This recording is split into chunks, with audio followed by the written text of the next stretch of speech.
morning. We are so excited this morning. We've got one of BBR's longest time members, 5 years in the hood with Brenda.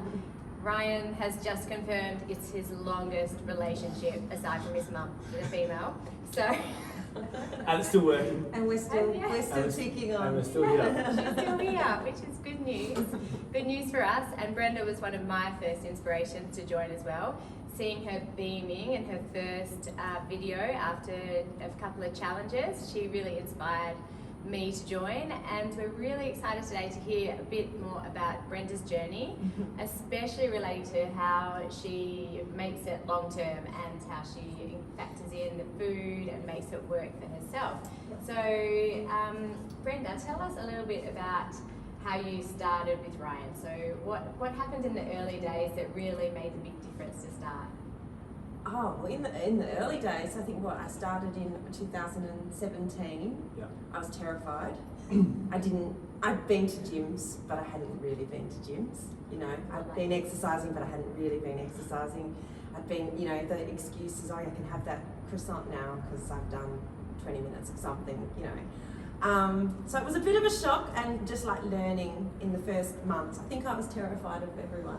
Yeah, and it's good to see natural progression. You know, start at 9:15, and then we get a little bit stronger, a little bit more confident, and then bounce back to 6:15. Yeah. And I think you started training at 5:15. I did, which killed me for a while. Yeah. And then I realised I found my balance at 6:15. Yeah. And then you get to know your people as well at 6:15, and yeah. So then I did a couple of challenges, but I didn't really do the challenges. I didn't. You know when you're committed or when you're not committed. Yeah. Right. Well, I did them, but I wasn't all in. Definitely. And then I think I won like a coach's award or something. Yeah. Because I think we saw like some abs, and I nearly cried. And I think Anissa was there that day. Yeah. Anissa Barwood was there. And then, I don't know, in 2019, I did a challenge, and I don't know what switches, something switches. And I just thought, yeah, let's just do it. And I did it. And I won. And you won. I won. Oh, I remember that. That was just before you went on your big trip to France, and you were looking amazing. It was, I was excited, I won. And then, and so what did you do in that challenge, do you reckon, that was I stuck to the food plan. The food plan, yeah. I stuck to the food plan 100%. Yeah. And at what point, what were you doing at that point, Rhino, with her? Can you remember 2019? Yeah, so it's a natural progression I see through a lot of clients, a lot of members that do challenges. So they come in, and I know for a fact that they're not sticking to the plan. You know, after we've been doing challenges since 2017, you know, since we opened the gym. So I know when people are talking, you know, and not being truthful. So, and sometimes it does take that. Sometimes it takes 2 or 3 challenges to really go, now I'm all in. Because I think what happens with people is they go, yeah, I'm doing the challenge, and they might be like, realistically, might be 70%, you know, adhering to the plan.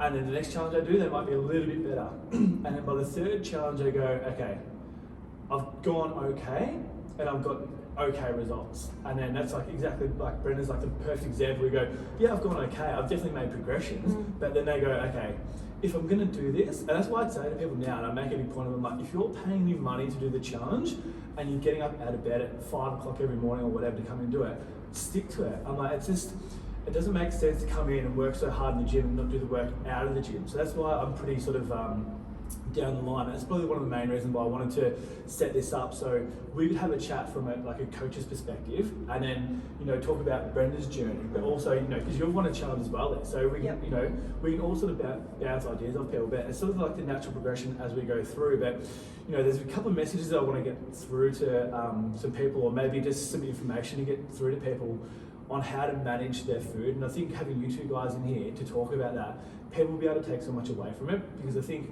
people might sometimes think, if they're asking me questions, I might just give them the hard down the line response. That's your job.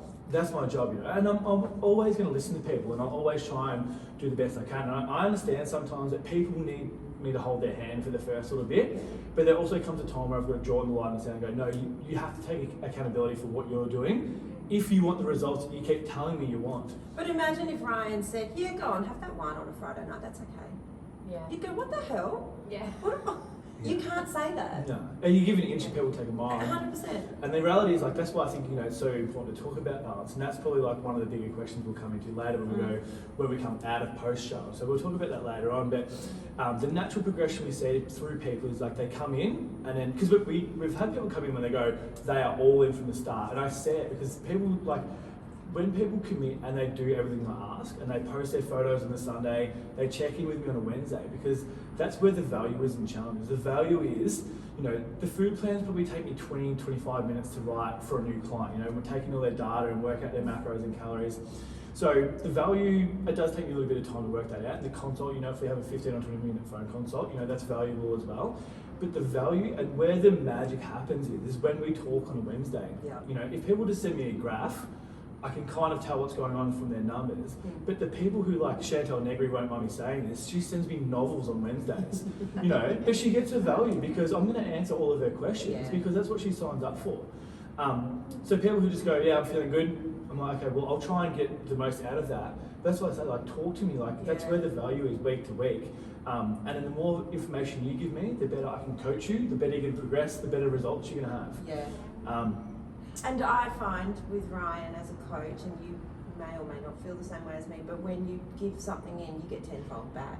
So by communicating that, I'm not feeling great and this and that happened, you're then more on and you're more in. Yeah. Because, it's easier from my point of view. It's easier. Yeah. It's easier. And then I go, okay, if you've had this come up and you've had your partner's been flat out and you've had to bring on more life duties or more commitments with kids, okay, then those weeks I'll go, okay, we're not going to get the best results ever this week, but let's bunker down, next week we go harder. Because stuff does happen, 8-week challenge, I go, okay, we're in for 8 weeks, no bullshit, we're in, no excuses. But I understand that stuff happens, Well, especially. this challenge I got COVID. You got COVID. So it had to change for a couple of weeks what I was doing as well. Yeah. So it's everything's fluid and changes. Yeah.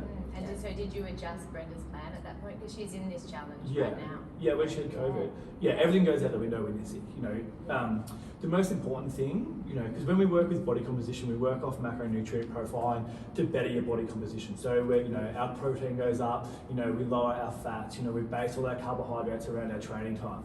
But when we're just looking to recover, we bring more healthy fats back in, and I'm really trying to search for more nutrients and minerals. So, smoothies with like as many like raw fruits and vegetables in there, like really high nutrient value food, energy dense food that's going to help you recover. Like I said, bone broth and anything that's going to help you recover.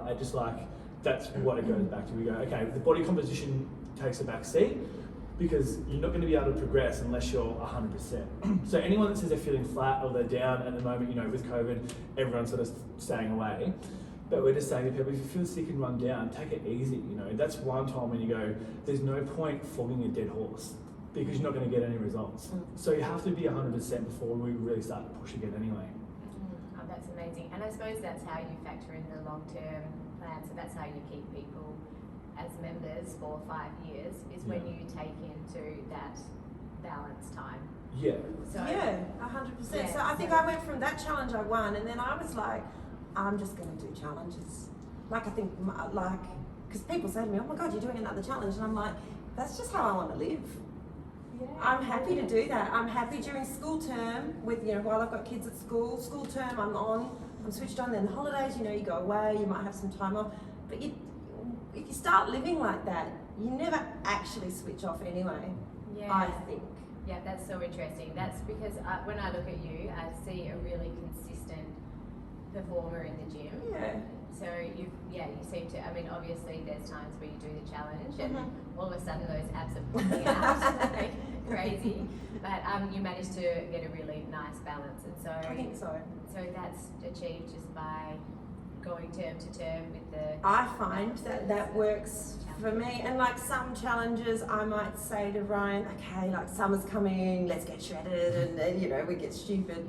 But like I'm serious, because you want to look good on the beach, and you want to feel good, and summer's there, and you want to feel light, and you want to, I think you just work with whatever's going on with me. If I'm going away, and if he knows I'm about to go away somewhere, he'll work with getting good for that. And also, it's been really good doing back-to-back challenges, because when I have gone away, nothing changes. Like my metabolism's firing so well now that you go, yeah, go have that burger and enjoy yourself. Come back in a week, and I don't. Nothing's really moved. Yeah. So I'm lucky in that sense. Well, not lucky because you've done the hard work, and now your metabolism's in a spot where, you know, you start to just burn calories, because that's what dictates everything. And anyone that's been at BBR will have heard me say this a million times. You know, we want to build as much lean muscle on our frame as we can, because that's what's going to dictate your metabolic rate. So the more lean muscle you have in your frame, the more calories you burn at rest. So when you think about when you actually go away on holidays and you're not having the extra smoothie or the extra protein dessert like we have in our food plans when we go through challenges, if you actually add up your calories, unless you're like intentionally going out to eat big meals and pastas and pizzas and stuff like that, if you actually work out what your calories are, I don't think it changes too much for most people, because you're waking up, you know, you might have eggs on toast or, you know, a croissant or something a little bit different, but then you have your lunch and you're probably having dinner and maybe a little bit of dessert. So when you've built that lean muscle and you're going away, I don't think too much changes for most of our clients. So when you actually add up the calories you're having per challenge, and then when you're going away, they're probably a little bit the same, just different food. So your macros are probably different, calories are a little bit different, but most people exercise while they're away as well. Yeah. But for me, when people come in, like for Gen Pop people, that is my goal, is that when you can be good, be really good. Yeah. That's why I have the challenges set up. We go 8 weeks, 8 weeks, 6 weeks, 6 weeks, all the way throughout the year. Because if you be good within those times, if you add up the weeks, you know, your good far outweighs the bad over the year. So when you do go away on holidays, like Brenda said, like you might, if you're having pastas, you know, when you eat carbohydrates, for every gram of carbohydrate you eat, you're going to pull in at least 2 or 4 grams of water as well. That's why sometimes if you have a huge meal on a Sunday night or whatever, you get on the scales next morning, you go, shit, how have I put on 2 kilos? You know, all the extra carbohydrates, but all the water that your body stores as well. But then I say to people, you know, get in, train hard, maybe go for a walk, add in a little bit of extra cardio, get back on the scales Wednesday, and I go, oh, I've lost the 2 kilos again. So it's impossible to put on 2 kilos of anything over a weekend, you know? It's just going to be water, retention. You're not going to put on 2 kilos of fat or 2 kilos of muscle over a weekend, or, you know, our bodies don't work like that. But it's kind of cool just to think, you know, I can go away and I don't have to worry about, I don't have to food prep or don't have to do anything. Usually by that stage, like when Brenda goes away now, I talk about what food she has, you know. It's pretty healthy stuff. You know, it might be a bit of extra dessert or something like that. Because your mindset changes as well. You don't want to undo what you've done, and you get into really good habits. Yeah. I don't want to eat fried, greasy food. I just don't want to now. I would much rather have a healthy salad and a nice piece of steak. And, like, you know, I think everything just changes. And you're ordering at a restaurant, you know. Yeah, and if I do have something, I don't know, indulgent, I might not have a whole piece of cake. I might have half or a quarter, or just take, you know, think about it, and then the next day I'll go, okay, maybe I had too much yesterday, so today I'll be really good, and then tomorrow it's okay, I will have dessert. You can't have dessert every day. You just can't. Yeah. Well, and maintain a physique and a healthy lifestyle. It's not going to happen. But I also think that a lot of people, when you stick to the food plan and you eat basically whole foods, and, you know, the big thing when we get people in now talk about, you know, if they've got any cravings or if they've got a sweet tooth or what they like after it. You know, we teach them how to, you know, make desserts with protein powder. Yeah. You know? So you still have the sweet foods, but that's why I think, you know, if you're eating high fats, high sugary desserts, you just need to be a bit more educated on how to make them. Because I tell you now, when you go away and you have something like, I love custard tarts. So if I'm away somewhere, I'll smash a couple of custard tarts. But then I feel like shit after it. You know, I'm enjoying it while I'm eating it, and maybe I don't need the second or the third one. But, you know, after that I go, oh, that was good, and whatever, I like to have a bit of balance as well. But I know I'm not going to do that for another few weeks or until I'm away again anyway. Because it doesn't make me feel good. You know, I go, oh, I love custard tarts. It's good while I'm eating it, but I feel shit after it. You know, when I'm working day to day, and my life doesn't ever revolve around challenges, it's just day to day for me, because that's how I like to feel. I don't, if there's anything where I think is going to sacrifice or, you know, interfere with my training the next day, I just don't do it. You know? I do a little bit of that. I do, I don't quite know the right words to describe, like kind of play it forward in my head. How am I going to feel tomorrow if I do this? If I don't train today, how am I going to feel tomorrow? No, I'm going to feel like crap, so go and train. How am I going to feel tomorrow if I eat that? sausage roll, like crap, so don't eat it.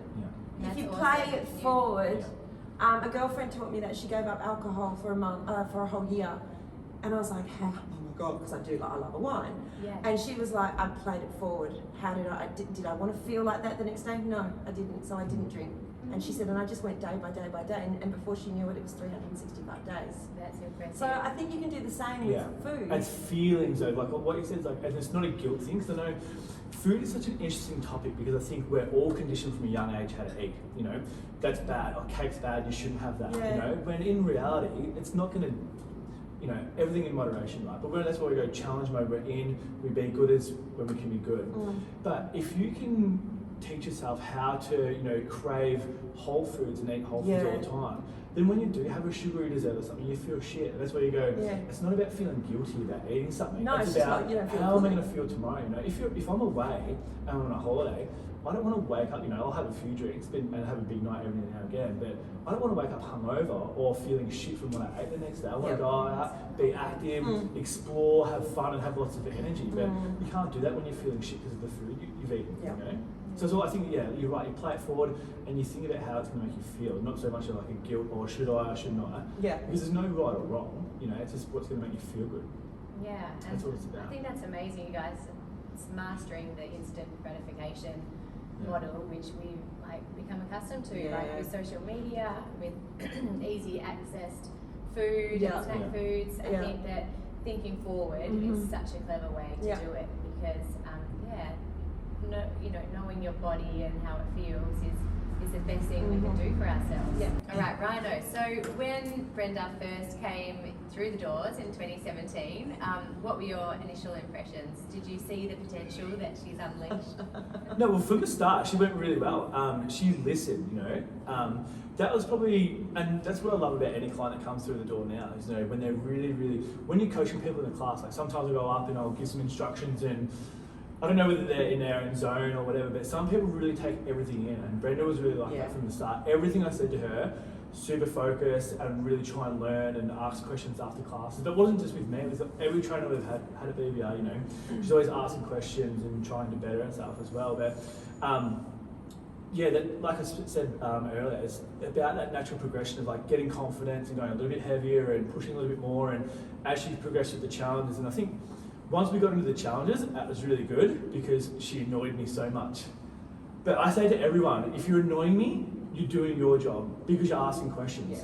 You know, our 15-minute consults, I think it was just lucky it happened by chance that I had scheduled my, you know, break for the day. He didn't get a break. And I didn't get a break, you know. And she would be spinning my wheels about, you know, can I have this or can I change that for that?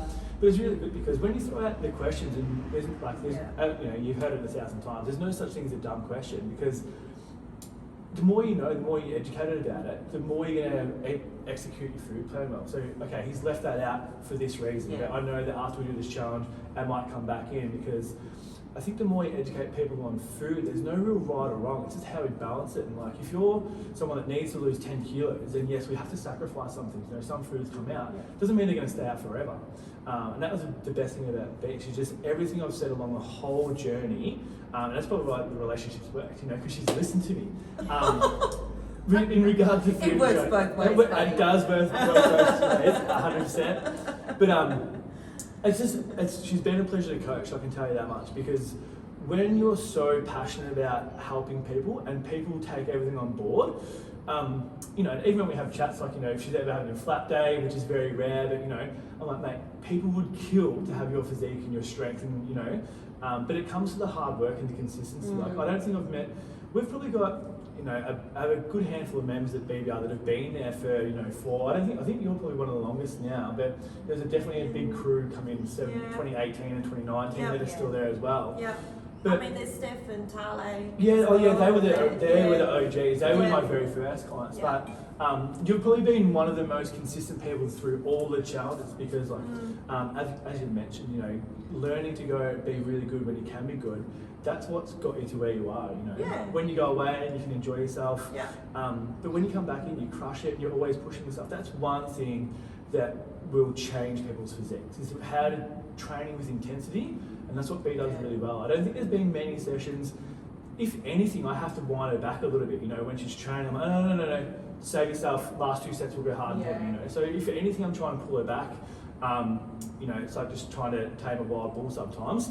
But it's more important to like train intensely at the right times, because, you know, she's so keen, comes in so focused. Even from the warm up, you know, I can tell that she's on. So when I'm coaching classes and I'll be around everyone, and I always try and make sure everyone's safe first. Like when I'm coaching, everyone's safe, everyone's good. I'll go and push a few people, and I'll always sort of gravitate to people that are working and training the hardest. And that's why sometimes I'll always end up backstanding by her side, because I know she's going heavier weights, so I need to check her form. What do I say? What do I say to Rhino? I need my security blanket.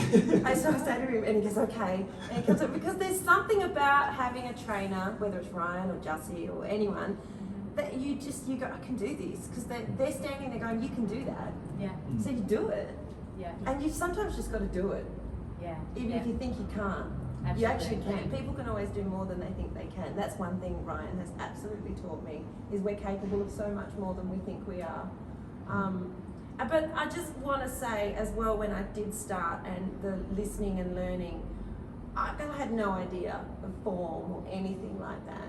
And the one thing the guys at BBR taught me was to do it safely and do it properly. I've not had any injuries at BBR.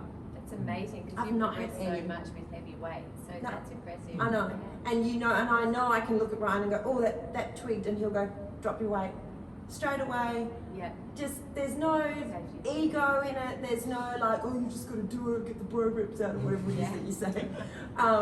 But it's always safe as well, and I've never felt like I've been pushed, but to the limit. You have an amazing ability to know how far someone can go, and at what point they can go in that. Yeah, I think, and that's the difference between coaching general pop people who are really fierce and want to transform. You know, there's always going to be a limit compared to coaching someone that's going to about to compete in a powerlifting competition. You know, if someone needs to win a competition, you know, and there's times you just have to go. But when we're training with general population people who just want to look good, feel good, you know, they're coming in not to tick a box, but to feel good for the day. You know, they want the endorphins, which we all chase. We can push people to a limit, but I know when things change, and you know, when you've coached someone for 4 or 5 years, you know what they're capable of. So you just have to wind it back in time, because I think what a lot of people don't understand is there's going to be times and going to be weeks when you feel flat. You know, our central nervous systems can only take so much load over so much time. And that's something when we program for group classes, it's hard to factor in, you know. So I'll say to people, the last week of the program, or last week of the 8-week block, or the first week of the block, wind it back. Just go 75%, because you're not going to be able to go like strength progression and body transformation, nothing's linear.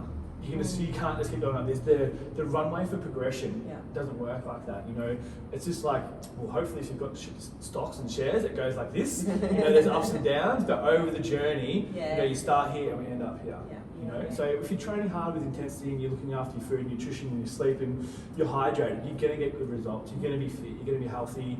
If you get a DEXA scan, you're going to have like no visceral or toxic fat. You know, which is a great goal. And you know, your bone, anyone at BBR that gets a DEXA scan, we see how strong their bones are. They're the first 2 markers I look at. The body fat and the lean muscle takes care of itself. The first 2 things I'll always look at is your bone density and your visceral fat. Because that's what, as you get older, that's what you need. That's your movement. That's your general and the rest of it, usually, you know, if you come into a challenge and you stick to everything, the body fat and the lean muscle takes care of itself. You know, we've even seen in some of our ladies coming now, which, you know, there's a lot of stuff out there in the fitness industry saying, you know, you can't build muscle while you're in a calorie deficit, especially with older females, you know, they're in their 60s, you know, that don't have much testosterone. You know, we've had DEXA scans lately of a few of our clients that have done challenges over 4 months. You know, their last one, Nola, I think she, so on the scale weight, I think it was roughly around 7 kilos. So she goes, in 4 months I've lost around 7 kilos, which is still a great result. That's amazing. But the DEXA scan came back. So she lost 9.9 or 9.7 kilos of fat and put on 1.3 or 1.5 kilos of muscle. I forget the actual figures. That's crazy. You know, in an older female to come in, you know, she's not lifting crazy heavy weights. She's just lifting a good amount of weight using resistance with great technique and great form. You know, and you repeat that, you know, and you back that with good nutrition and recovery, And there's a 60-year-old female that's absolutely killing it. That's so cool. There's been a few people around that sort of 55 to 65 year mark come in and do that. Yeah. Which, if someone told me that, I probably wouldn't have believed it. Wow. So to see it actually on DEXA scan is pretty cool. That's very exciting. Very cool. Yeah. There's a lot of trust that's been built up over the years between you guys, and obviously there needs to be for you to take Brenda to the next progression. So this year, and maybe a bit last year, I'm not sure exactly when you started, but you have bumped up and you've gone into bacon life and carbs, which is pretty Peanut butter land. What? Yeah. And so there's been an increase in calories and things, which can be a bit scary for I was females. absolutely crapping myself, Yeah. but I loved it. Yeah. And I do love it. Yeah, because in challenge mode you're used to reducing. and We're trying used to get being in a shredded. deficit. Yeah. And then suddenly things changed.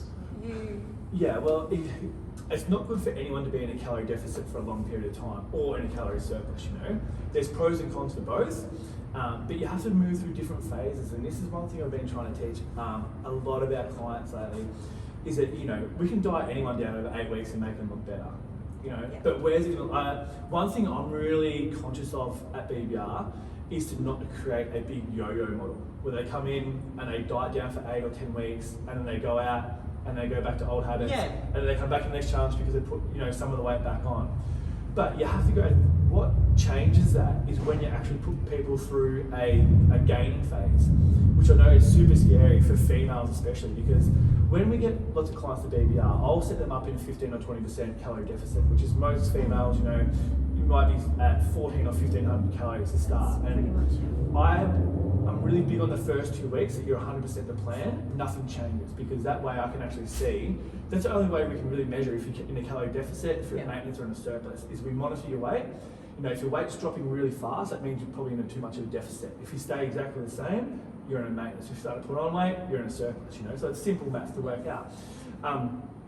But you can't be in a deficit for ages, You can't, I wouldn't take anyone, when I was going to compete in a bodybuilding competition last time, my prep was over 20 weeks, But by the end of it, I was good to nobody. Like, I was going to be good for the stage day, and that's it. But I lost. Do you remember? Yes. I remember poor Rhino's shell. So a good-looking shell. Yeah. But again, not useful.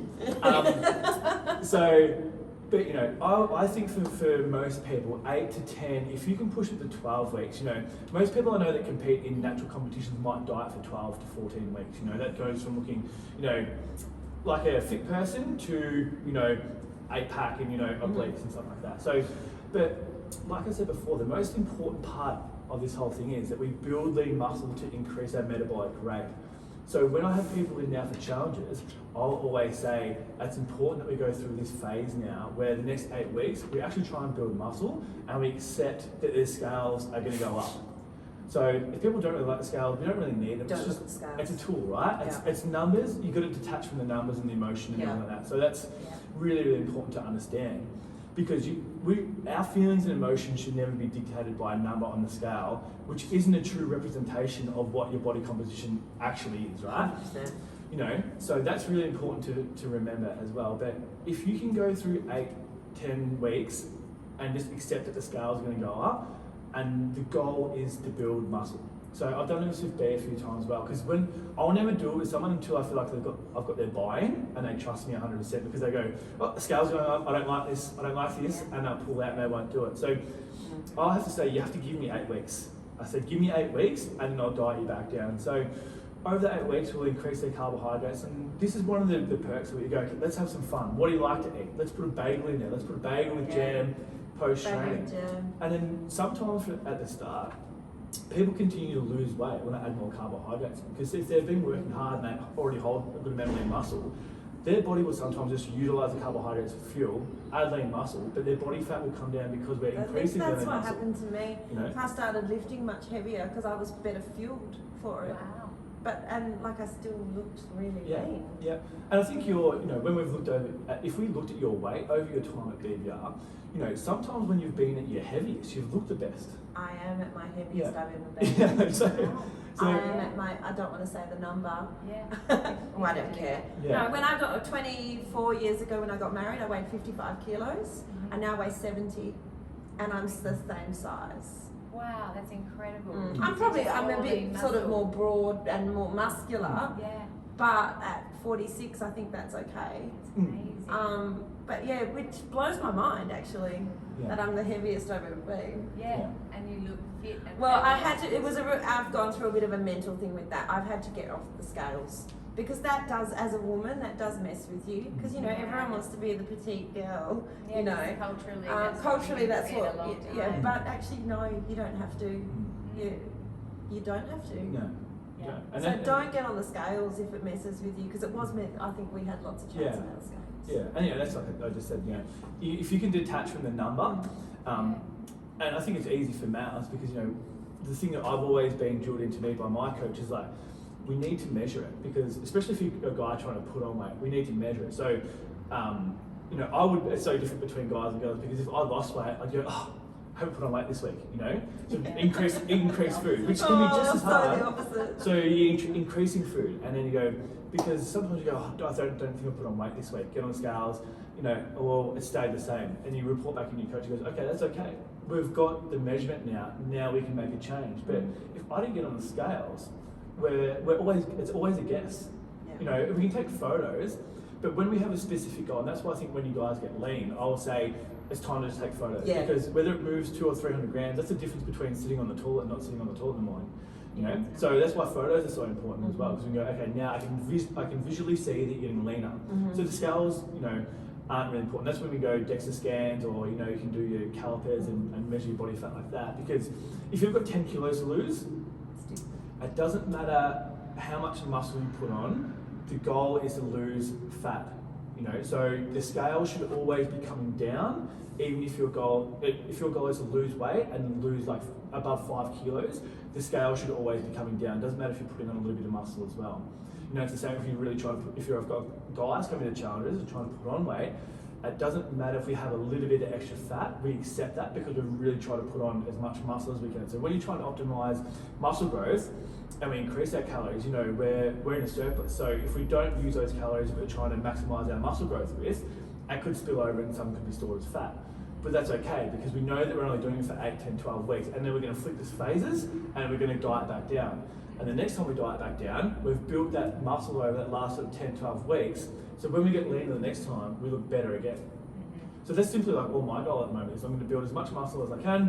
When it's warmer weather again and I want to look good at the beach, I'll flick the phases and I'll cut down again. If I think I'm getting a little bit too fluffy, all I do is pull some carbs back over 4 weeks, tighten up a little bit, and I'll go back into a gaining phase.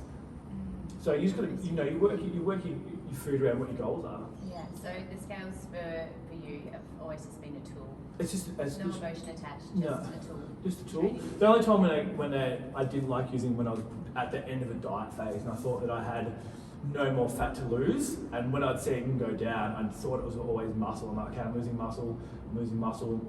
So that was when I got a little bit emotional because I thought I've worked so hard over the 40 weeks before I started dieting. And now I'm losing. Now, because there's some mornings I'd wake up and look at myself naked, my veins would run through my groin into my stomach. That's the thing, I don't think I've got that much fat to lose.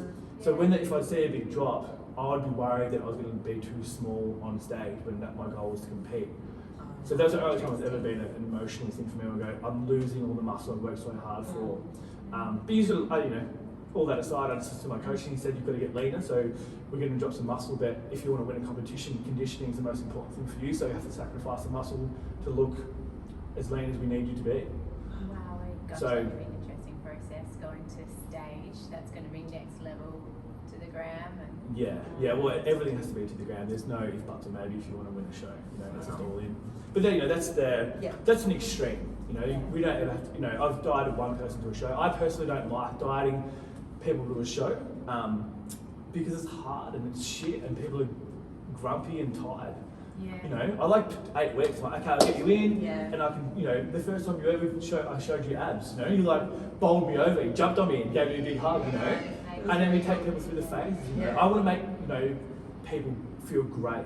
That's Yeah. that's our whole thing at BBR. We just want to make people feel loved, connected, Yeah. and put them in their best body they've ever been in. I'm not concerned about putting people on a stage. Some of our clients could easily compete 100%. in a few weeks if we wanted to, But it's not our. Our own BBR event. We could do our own BBR show. God, could you imagine? With vodka. With so yeah, it's not about that for us. I think it's more about feeling good, looking good, and just getting the right balance. Yeah, Perfect. definitely. All right, okay. With the increase in calories and carbohydrates and all the goodies that you've got in your plan now, obviously that's going to be filling you up, I imagine. So how do you manage to fit all of that extra food in? I think it happened naturally, and it was a progression from increasing my calories as to how hard I was training. So Ryan just sort of knew I don't struggle to fit all the food in. Yeah, so you're If I'm not hungry. you're not going out till 10 p.m. at night. No. Oh, so I'm gonna eat a bit No. of bagel. I'm always hungry. What did you call me once? Furnace. Oh, that's a good I one. said I'm starving. He's like, you're a fat burning furnace or something. It was some Amazing. stupid What thing. everyone wants to be. Yeah, but I think but you've got to remember I have to make sure I train at that level to burn all of that. I think if I wasn't training at that level, it wouldn't happen. I imagine the way you trained in 2017 when Very you different. started to now, So the different. weights you're lifting. Yeah, it's really different. Yeah, so you're converting Yeah. all of that energy that Rhino's giving you Yeah. onto the gym floor. Mhm. Yeah. Yeah, and that's my only thing is that's my motivation to train is not only because it feels good and I like it and I love all the people, is that also I know I'm going to enjoy all the good things on my plan, and I need to train to maintain that as well. Yeah, that's brilliant. Yeah. And so when people come up to you and say, how do you fit in all the food? I guess the I'm not first thing you struggling say is, at all. and the first thing you tell them is to make sure they're working hard at the gym. Yeah, work hard at the Yeah. gym and stick with it, because eventually you'll go, I'm hungry, Yeah. give me more food. Yeah. And the other thing that a lot of people are fascinated with when they're getting into challenge mode is the other parts of life, the social things that just don't let up. When there's people still have birthdays when you're on challenge and want to have parent catch-ups and all the different things that we have in our lives. Yeah. So how do you manage the going out part when you're on challenge? I'm really lucky. My family's really supportive. Frederick does it, he's all on board. We eat well, we're healthy, and we're very active. So I'm same with my friends. I'm really lucky. I've had girlfriends who do similar challenges in different different sort of areas of fitness and things. And I'm really lucky. I think you just surround yourself with the right people, and they'll support you. And if you see your mum or your husband or wife really happy and glowing and enjoying life, and it's because they're doing this, why wouldn't you support them in that? Absolutely. So it's about the people you're around with. And a lot of BBR members have become really good friends. So when you're surrounded by that, you just want to live like that as well. So I think it just makes it easy. In that sense. I think in the beginning, and don't get me wrong, there are occasions where I'm like, oh my God, grit your teeth kind of thing. But it passes. Yeah. And the next time becomes easier, and then you're off challenge, and then you have a few drinks and you enjoy, and then you remember the hangover and you're like, actually, Better when I'm not doing that. maybe I won't indulge quite as much next time or whatever. Yeah, So that's all part of it. Yeah, it's just I think it's a learning process, and being in tune with how you want to feel. Yeah. And one of the biggest things that I did on the challenge that I won was I factored in the birthdays and things like that, and I planned for them. So I would be 100% to plan, and then I'd get to that one night where I knew that I had to go out for somebody's birthday, and then I'd make the best of it, order, probably, it's just a natural thing now when I go out for dinner, I order what I consider the healthiest things on the Correct. menu and things like that. and then you go and enjoy it. And then, you know, the next morning I'm going to wake up, there's no guilt attached to having a night out the night before, and the next day you're back on with your eggs on toast the next day. And it's, but don't you find, Lise, that through the challenges and through doing things, you've fallen in love with all the good foods anyway? Yeah. So that's what you want anyway. So you're not sacrificing by going out to a restaurant and ordering the fish and salad or whatever it might be. Yeah. It's not like you're depriving yourself of anything good, because that's really good food. Yeah, it's delicious. Yeah. Absolutely. So when you go out to a restaurant, they just prepare it in a slightly different way to make it exciting. Yeah, so it's sort of the same thing, don't you think? Oh yeah, like when I go out, I really enjoy ordering a steak or fish. I hate having fish at home. I don't know, for some reason. I just think when you go out, they cook fish so well. So I'll always order fish or steak out. Yeah, the thing for me is when I go out, is, you know, because I don't ever have lots of oil on anything I cook. So I find the vegetables or the salads can be quite, you know, heavy with oils and stuff like that. So I always ask for oil dressings and stuff on the side, then order the steak or the fish, and then, you know, if you add up all the calories from that meal to the meal I usually eat, it's not too dissimilar. Yeah. Interesting. Yeah. So I mean, some people might think Rhino's, you know, in bed at 8 p.m. every night, and most nights. Most nights. And most nights that is you. Yeah, but that maybe that not everyone knows that you do really enjoy going out for dinner from time to time. And geez, look, that's what life's about, you know. I just want to look good while I'm doing it. Yeah. You know, but no, I love training. Like, you know, that's a bottom line for me. Is I just love the feeling of training, and I think it's an opportunity for you to push yourself every day. It doesn't cost you much, and you can always be a little bit better. That's why I love training so much. But for me, I love going out. You know, I love good company. I like going. You know, nothing is better than going to Novi. I go there every year for my birthday, which has just been. Went there on Friday night, and you know, tried to order everything on the menu. I had about 40 lobster tacos. You know, so I love going out and indulging as well. But you know, if I've got a goal and I'm working for 8 weeks, it's just like.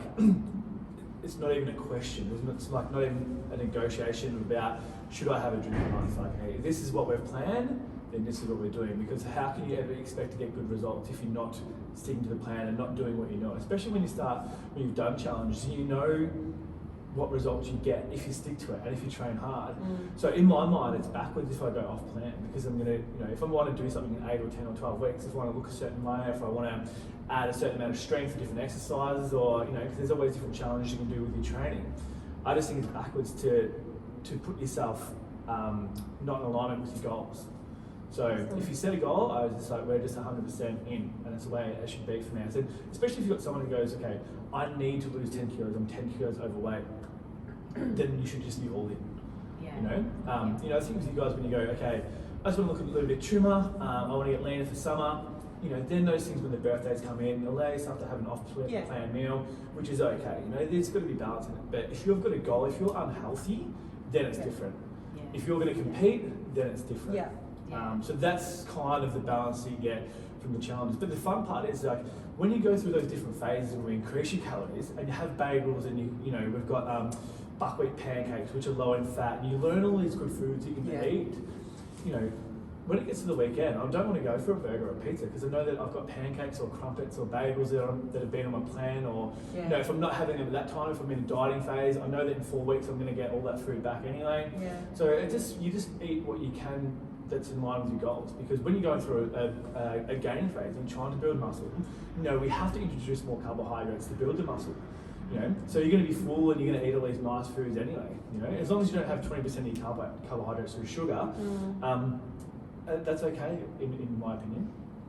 That's brilliant. Yeah. Fast forward just to finish off for your top tips. Yep. So high value content coming. So what is your replacement for it? Because we know that, you know, you love a wine with Frederick at the end of the day. Yeah. So when you're in challenge mode, what's your replacement? What do you have that's delicious? I would do soda water with a splash of apple cider vinegar. Yeah, and that's nice. Cool. Okay. When you have a craving for something delicious, what do you do when you're sticking to your plan and you know that your next meal is Delay. Find something else to do. Go for a walk. Delay. brilliant? Because the cravings pass. Yeah. Cool. Okay. When you're preparing for a social event, so you know you're going out to, I don't know, girlfriend's 50th, Yep. 40th, 50th, whatever, and you know that there's going to be a buffet table of goodies. Yep. What do you do to prepare for that? I usually eat something or have a smoothie before I go, and then just select what I think is the safest things on the table, depending on what it is. Yeah. Yeah. Cool. And what do you put in your smoothie?